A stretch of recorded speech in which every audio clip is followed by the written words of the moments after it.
मागच्या व्हिडिओमध्ये मी तुम्हाला सांगितले की नवरा बायकोमध्ये जर कटकटी भांडणं होत आहेत तर अशा वेळेस काय करायचं।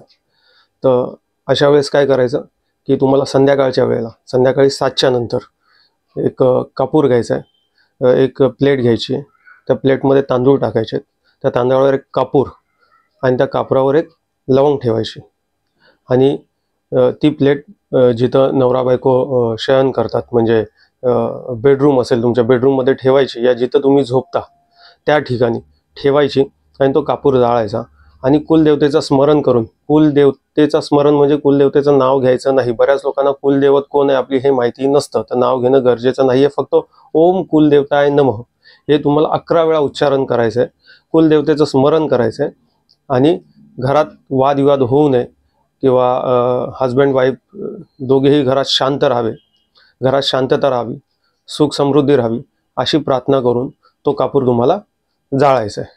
बस हे तुम्ही रोजच्या रोज केलं तरी चांगले अतिउत्तम आहे आणि जर नाही जमलं तर कमी कमी 21 दिवस तरी करा आणि हा उपाय खूप चांगला प्रभावी उपाय आहे। हा उपाय करा आणि लाभ घ्या। धन्यवाद। जर व्हिडिओ आवडला असेल तर लाईक करा, शेअर करा, फॉलो करा, यूट्यूबवर असाल तर सबस्क्राईब करा।